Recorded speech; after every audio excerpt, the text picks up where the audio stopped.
Good day, folks. Hey, thanks for coming to Finding the Warmth of Our Sun. I am Matthew Brungen, your host here at Madison 365. You can find us on Apple Podcasts, Spotify, Stitcher, and YouTube. Please hit subscribe and all that jazz. But thanks for coming this week. I have a guest in MMSD School Board member Savion Castro. Mr. Castro, thanks for coming. How are you doing today? How y'all doing? I'm doing good. Hanging out, trying to comprehend that Earth, Wind, and Fire session last night, but I'm doing good. How are you? Man, I'm doing all right. I had to cut it. I had to cut it early. I left a little early last night. I slept like trash on Saturday night, and so I had to make sure to take care of myself there. But it was if you know, I guess Steve Harvey never decided to shut up because that thing took forever. Yeah, the old heads decide to stay up late past their bedtime. Yeah, good for them. I'm definitely looking forward to the next verses with Method Man and Redman, a couple of my favorites. And yeah, like so it's good stuff. If y'all don't know it, it's Tale of Two Americas, because there are two Americas. We got black and white. But check out the verses. Check out with the Z. Yeah, with a Z. It's good stuff. There's some good stuff on there. But no, thanks for coming. It's good and timely. Wanted to bring you on for a little while to talk about stuff with the school district and the happenings. And I think it's a good point, particularly as y'all just changed your really some old policies around reassignments, reallocation of staff, as well as layoffs. My understanding is in the past, the main point was seniority, so like kind of that first in, first out type of setup, where now it's a matrix, a continuum, and it seems that the big seeming controversy is around cultural competency. And I don't know, I find that interesting and telling that that's where the main criticism is targeting. Yeah, especially because, historically, schools have been a space of colonization for Black and Brown students in terms of whitewashed lesson plans, in terms of students being disciplined out of school, effectively disenfranchised, simply because of who they are, whether they are students with special needs or they're Black or Brown. English is their second language. For a host of reasons, there has been a exclusive and a culture in our schools that it particularly excludes Black and Brown students. And so this is just one policy change in a broader effort to recruit and retain more teachers of color in our district, and just one policy change to try and change that culture that happens in our schools that ends up disenfranchising students out the classroom. Yeah. You had a great quote from in a 365 article about, if you look at our numbers of seniority, the more senior the teacher, the more likely they are to be white, and so teachers of color are disproportionately impacted by surplus or reassignments. How is that so? Like, I know it's so-called hard to always bring on teachers of color, Black teachers. The pool is less.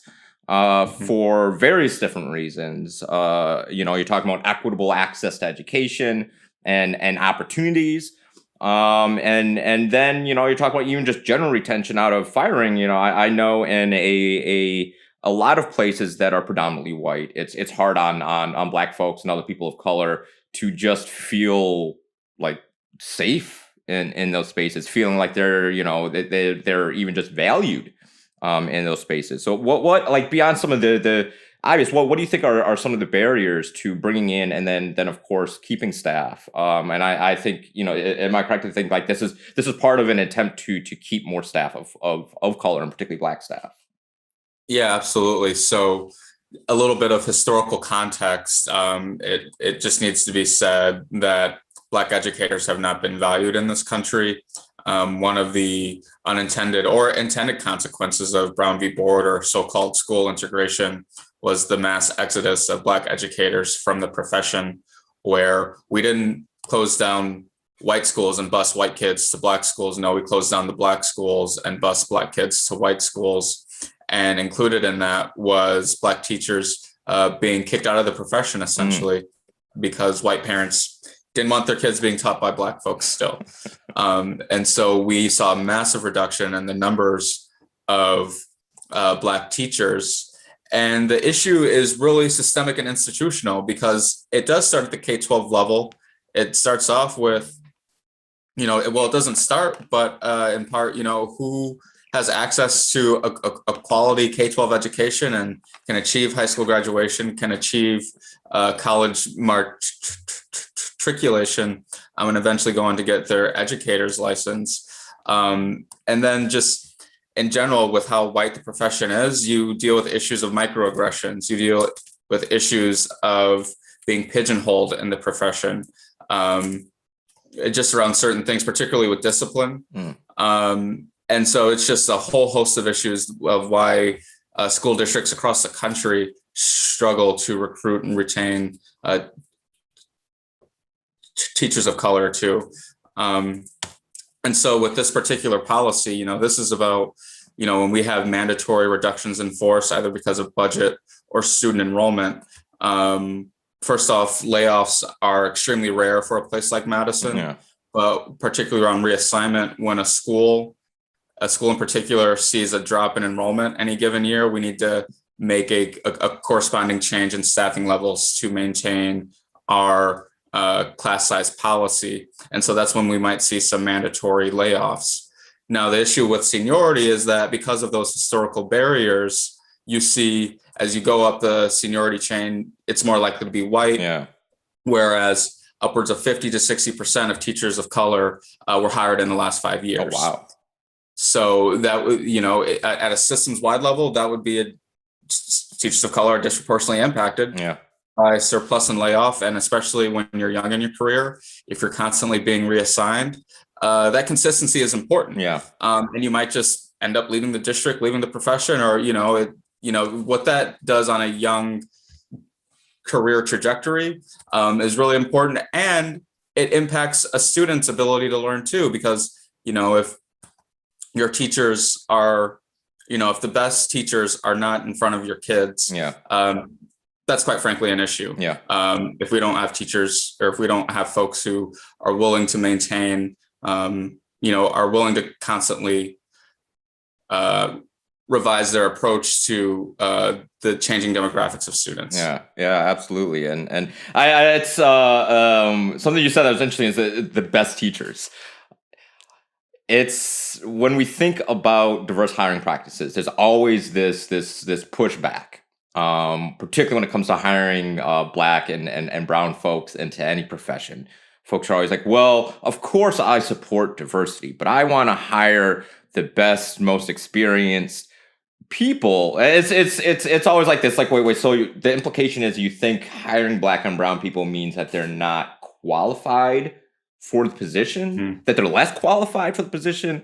And as, I don't know, that's just something that just popped in my head, and just kind of knowing how particularly arguments for against affirmative action is always like this, well, we're reducing the standards. One, it takes out the context of less opportunity for folks and just gaining experience.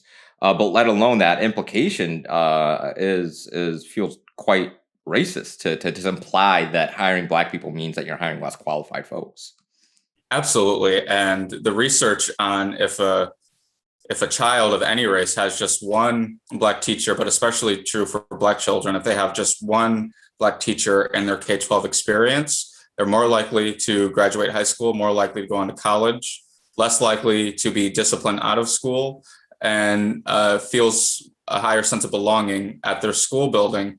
But I myself included went through this entire school system, K-12, without a single Black teacher. Yeah, I didn't have one. I didn't have one in Madison. Like, I knew of a couple at Memorial, but I wasn't in their classes. And I didn't have a Black teacher until I went to Purdue University. That's the first time I had a Black teacher. Yeah, and I think that goes, to your earlier point about somehow Black teachers are less qualified. That speaks to the culture, and that speaks to the white norm being, or the white culture being the norm, as if that's the standard of success to aspire to. Absolutely, that cannot be less true. And so, yeah, we've decided to switch to a more holistic approach. It's interesting, like you say, people have really honed in on the cultural intelligence aspect, Yeah. but we also included language proficiency, student learning outcomes, yes, seniority, and then academic credentials and certification. So things like special ed certification, or if you're bilingual, that's really important. We Yeah. have a really rapidly changing demographic of students. Yeah. Over the last 15 years, we've gone from a majority white school district to majority Black and brown, where students speak so many different languages. It's important that we have that language reflected in our teacher demographic too. Absolutely. And in a weird way, that also hits to kind of a core concept of cultural competency, correct? Like this idea to like not just language, but understanding how to engage students of coming from different cultures and different backgrounds, understanding behavior that might not be kind of this normative white or puritanical white, this like sit, do what you're told, wait till your turn kind of thing. I don't know how many folks listening have ever, been to a black barbershop or I know we're a very segregated society, but I know in my family, you go to black barbershop, you get in where you fit in. And if you have a hard time understanding that means where you say what you need to say whenever you can say it, because otherwise you're not going to be heard. You gotta jump in there and say your point. So if you have a kid, or like even just my family, like, yeah, we're talking and ribbing and you got to get in where the fit in. Otherwise you're getting get walked over. Not necessarily in a bad sense, but it's just what it is. And not saying every black family or every black space is like that, but it's very common to see that. Again, folks, black people aren't a monolith, but there are definitely commonalities that you see. And so you might have a black kid, and I worked at the Middleton School District for a year, and I saw teachers have issues with this, where you might have a black kid raised in that mentality of getting in where you fit in. And so they're in class, and the teacher's asking a question, and instead of maybe waiting their turn to say something, they just say it. Because it's not about this wait in line or wait for your cue. You got your number coming up. It's you say it because that's what your thought is, and you got to get in there. So then they think this kid is acting out, and they don't know how to bridge that in class to have a more open, free flowing conversation that isn't just so rigid in how to engage students. Yeah. Absolutely. And, when we speak about schools kind of being a space of colonization for some students, I think about how AAVE, or African American vernacular, has been, in formal academic settings labeled as broken English. Yeah. And, we see folks who aren't familiar with AAVE disciplining kids out of the classroom for speaking broken English, or just not understanding that nuance in that spoken language piece. And you get that cultural mismatch where they perceive something to be insubordinate, or they perceive something to be disrespectful, when really, this is kind of the vernacular folks speak at home. Why are we always forced to code switch? Right. Why can't we have an expectation and a standard that actually we need people to be well-versed in a variety of cultures and vernaculars and ways of communicating? Absolutely. And again, this goes beyond race. This goes for students with disabilities. This goes for students whose English is their second language, things like that. So it's really important. And it's, ultimately it's about, adults who want to learn more about the diverse backgrounds of the students that we're serving. Yeah, that's an interesting aspect, that mentality of adults wanting to learn. And that's a core part of teaching, is learning about your students, knowing who they are and where they come from. You have to meet your students where they are. Otherwise, like, you're not really teaching in a sense, or it's teaching as effectively as you could. And you have this strong disconnect with teachers, and even through my own experience and something that had an IEP, learning disabilities, and different ways that you can engage me. There are teachers that I had that knew how to meet me where I was at, that knew how to engage my thought and want for debate and engagement in that sense. And then there are other teachers that didn't quite understand some of these aspects, both in how my learning disabilities integrated into my behavior in the classroom, both good and bad. But I wasn't there wanting to sit and write or go up and write something because I had spelling disabilities. And the anxiety that would bring. I'd much rather talk about it, in that verbal communication and debate something, than sit down and write. And it's not that I couldn't, but it was just, it was a whole thing. And teachers that adapted to that, I responded to a lot better. Yeah, and we have a very troubling issue in our district where, a lot of folks will say that we are misidentifying a lot of Black children, particularly Black boys, with behavioral issues. Yeah. Where in reality, this is regular developmentally appropriate behavior that all children exhibit. But for some reason, we like to criminalize Black boys or pathologize Black children in particular, and Black girls, Black LGBTQ youth as well, where we misidentify them as being special ed when really, this is developmentally appropriate behavior. And we might come to expect this if a young person doesn't feel welcome in a space. Right. Why don't they feel welcome in that space? And they're already trying to figure out who they are and their identity. So they get shut down, and it might be normal for a child to act out. Yeah, absolutely.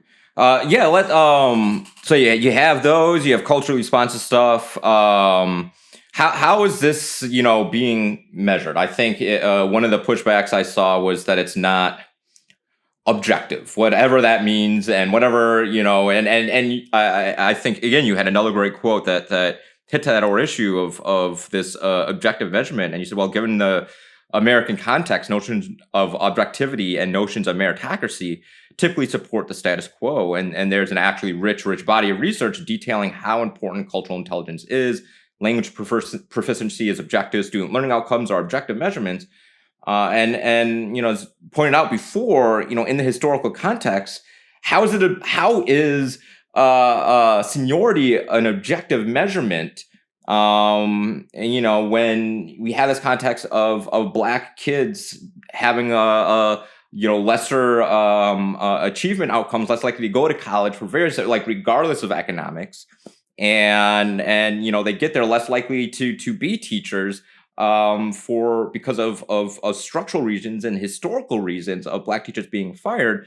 So how's that objective in any real sense? Right. Some may call it objective. Some may call it arbitrary. Yeah. On the other hand, of course, we want experienced teachers, but we also want teachers, myself included, as someone who considers himself an educator, folks who are constantly refining their practice to meet the needs of students and families. I've read a lot about cultural and emotional intelligence, and the two are very interconnected. And so, I understand that folks folks who are unfamiliar with the concept are a little intimidated by the change. Yeah. It's still a holistic rubric or matrix. But we have got to change this white normative culture in our schools, point blank period, because to your point that you just said, also, if you have a bad experience with the education system because you didn't see yourself reflected in it, why would you want to go back to that? Yeah. But, I understand that a lot of folks have been held complacent, have been comforted in this white normative culture. But, we need to step forward and try and propel ourselves forward with this change. We can't continue to value the emotions of adults over the real impact on kids. That's real. That's absolutely real. And you hit on that, this different types of intelligence, and it's a different way to measure intelligence. And let's be real, folks, the ways and even our historical aspects of measuring intelligence through the ACT, SAT, or IQ tests were developed explicitly to be discriminatory, to elevate white students above particularly black students and students. That's how they were developed by people that believed in eugenics. That's the root of these tests and so-called objective measurements, is to leave people out of the equation. And like, I have a hard time, we can get into a lot of this, but with these outcomes, as you point out, one black teacher improves the outcomes of all students, and particularly black students.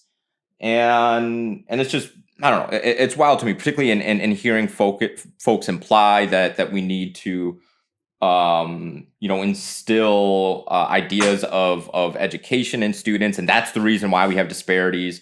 Because we there's disparities across class. It's not about black students more likely to be poor than white students.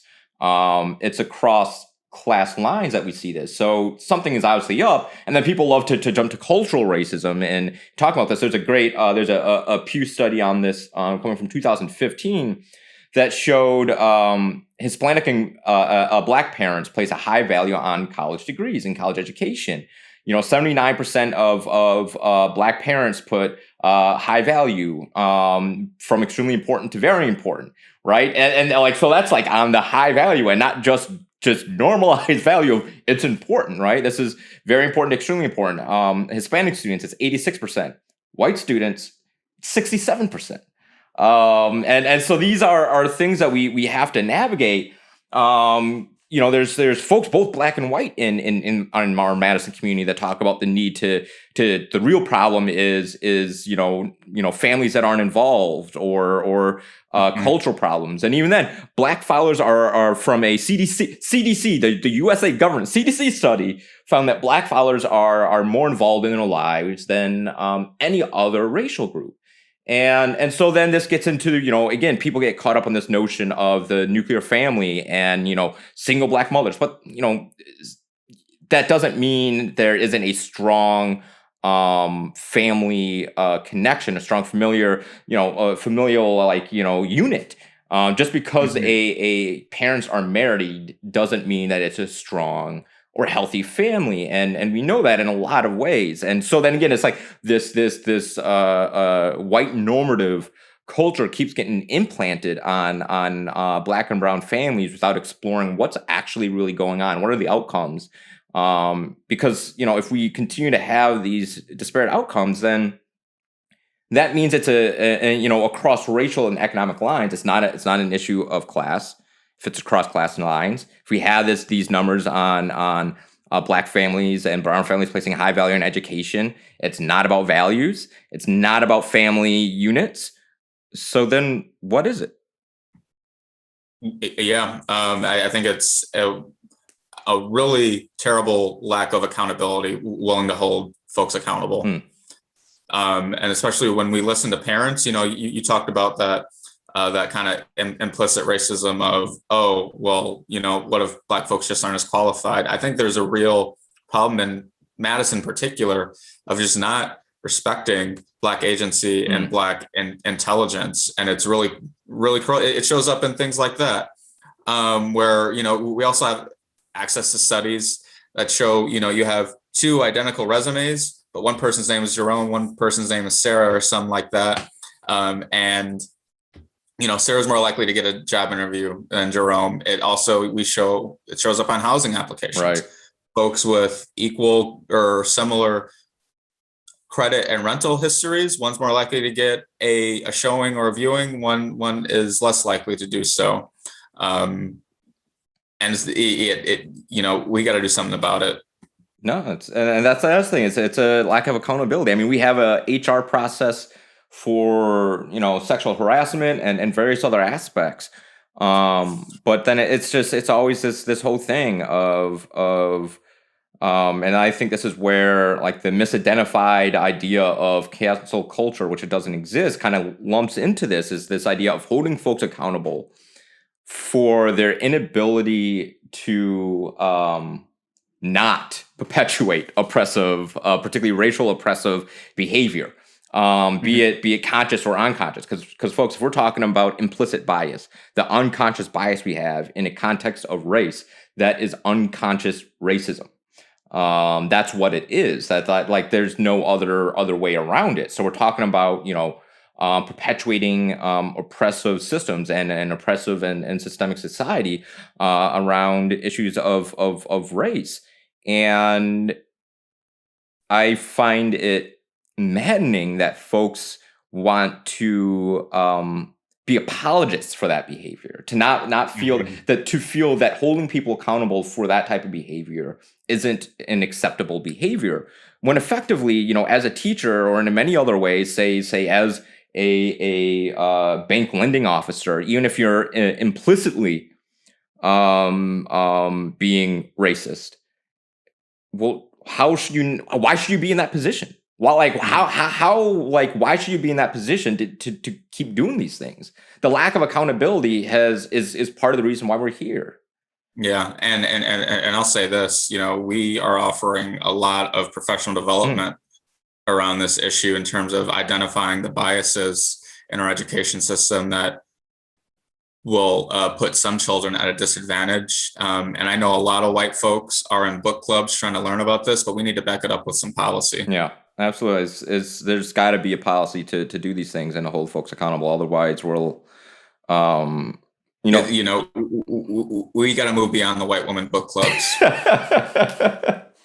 But that is at that core, that idea that this is racism and kind of it's about self-interest and power more than it is about bigotry. I mean, like, biases and that stuff absolutely play a role. But Carmichael had that quote I love to repeat, if a man wants to lynch me, that's his problem. But if a man has the power to lynch me, that's my problem. So it's the inability to face consequences and the power that people have when they keep reaffirming racist practices or oppressive systems, be it consciously or not. It's that power to get away with doing so that keeps these things moving forward. Yeah, and again, this is just one policy change out of many that we need to do. This is just one thing that we need to reflect and refine ourselves, because I mean, even for Black and brown folk, that white mindset still lives in us. Pull your pants up. Yeah, absolutely, because we were raised in it. So it's only policy change. It's a lot of self-reflection and self-refining as well. Yeah. What other things you might want to kind of push to the forefront that MMSD is has done or kind of attempting to implement with kind of future looking ways that y'all are trying to kind of lead forward on issues of race?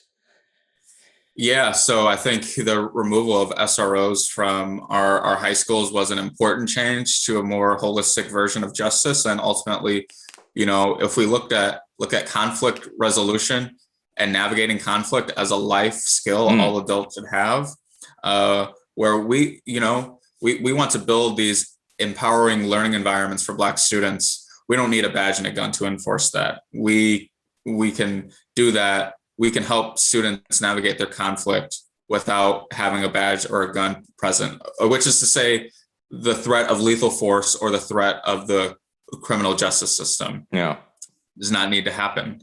We can no longer criminalize our students. And when we're talking about restorative justice, it's more than just at the high school level. It's got to go down to the middle school and the elementary level and even the kindergarten and 4K level. Yeah, I think there's two broad groups where we're talking about, yes, we need to help students navigate their conflict, but we also need to really root out these internal biases where Black students are disciplined far more for similar developmentally appropriate behavior that white students aren't disciplined for. That can't continue to happen. Why, people will sometimes bring up, oh, well, what about kids cursing in the classroom? Well, why is a Black kid more likely to get disciplined out the classroom for cursing than a white kid? This is the same behavior. What's going on here? So I think we need to do that deep mindset work. And then really advancing all day 4K, because, early childhood education, first 5 years of anybody's life is the most important. First 5 years. But we have inequitable access to early childhood education in Madison, where essentially, and this cuts across race too, because working families are just priced out, period. Yeah, I yeah. know families paying nearly $45,000 a year for their two kids to go to 4K or 3K. That's college tuition money. That's college tuition money. Yeah. And just, when we look at the research, better social emotional outcomes, better at reading, more likely to go on to graduate from high school and college, just across the board. And, we know in Madison, where Black families are disproportionately impacted by issues of poverty, eviction, incarceration, things like that, to be able to have a trauma-informed approach Yeah. to that would be huge. It's huge. So we're really pushing the ball forward on all day 4K. All of our high poverty Black and brown schools will offer at least one 4K section, and we really want to grow that program to hopefully get to a universal component a universal vision. That's awesome. That's awesome. And I definitely also want to, from what I've seen, y'all have been really doing a lot of taking a lot of community input, particularly for facilities.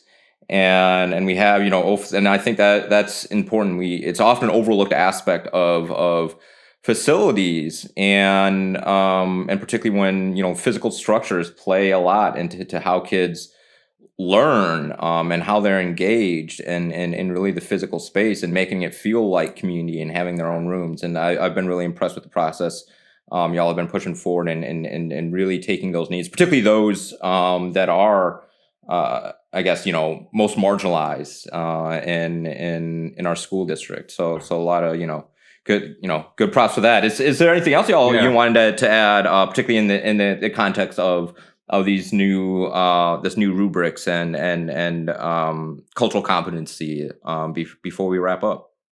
Well, thank you for mentioning that, and we always have to say thank you to the Madison community for approving the referendum, but revamping our high schools to be the learning spaces that students deserve, that is huge, and that's a universal strategy that impacts every single child, in terms of being ecologically sustainable in our community, physical learning environments where we can get that collaborative learning beyond just sitting in straight rows filling out scantrons, where students can interact and affect their physical environment in positive ways. Is going to be really important. And there is a lot going on, and would encourage folks to reach out to me or any other board members, or folks within the district, to learn more. Yeah, no, it's great. Thanks for coming on today. Thanks for your time, and looking forward to see what y'all got next, and particularly with a little bit of it seems like there's going to be a bit of turnover in the board too, with Gloria on her way out. And we got to say this, with Maya coming on, we're going to have 2 people program folks on there. So all right, repping people. I gotta say also, if folks don't know, I used to work, and it's I go way back with this kid on here, knowing him since 7th grade you were in? My first year working with the people program, straight out of college. I was what is a little whippersnapper or whatever old folks might say. Let's stay up a little bit more late. Back then, he was gotta say, Savion's always been impressive, and always bringing that political analytical eye towards things, but representing people. All right. Good stuff out there. I'm sure the program is going to do a lot to market y'all. Shout out to Maya. I can't wait for Maya to join too, and really thankful for Gloria and her presence and leadership. Yeah. I think she overall, I think she's I was like, again, I'm not going to agree with everything everybody does, but I think the last few years has been an intense time from MMSD, and really, I think y'all have dug deep and challenged yourselves. Props to the SROs. I know Gloria challenged herself big time on that, and herself being a former officer, and deep in that. So there's been a lot of progress, and I think seeing some of, I think MMSD has done a good job the last couple of years in really kind of leading the forefront of what a school district can do to start addressing racial disparities that are nationwide. Madison isn't alone in these things. And school districts absolutely have limited resources, particularly in the state of Wisconsin. Federal and state funding has been cut to a lot of our schools. I think the biggest thing that's missing, that's not really in your hands, is the ability to have enough resources to be full staff, particularly for student support.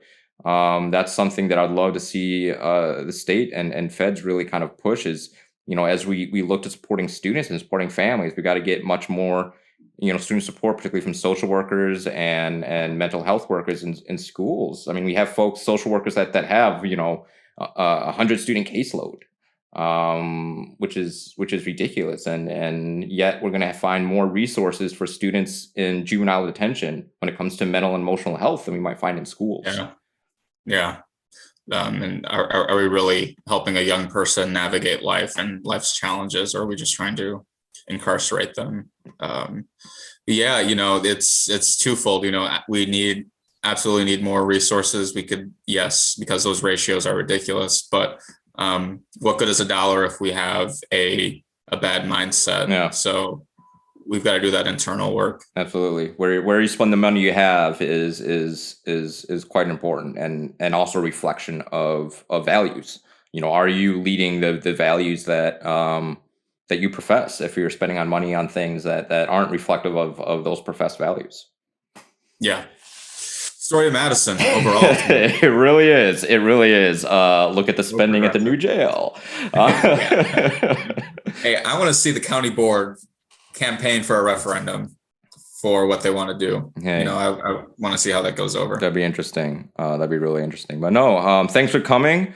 And folks, thanks for listening to Finding More for Our Son. I'm Matthew Browngan, your host. We had a Madison School Board member, Savion Castro, here on, and you can find us on YouTube, Spotify, Stitcher, Apple Podcasts, and all that jazz. Hit subscribe, share, get your vaccine. Have you gotten yours yet? I did get my vaccine in the middle of March. Okay, all right. I got my first dose of the Moderna, or however you pronounce it.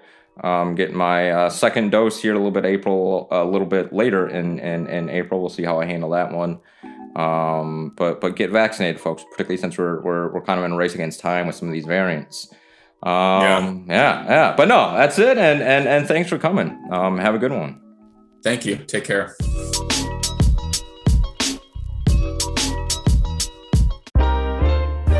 This is 365 Media.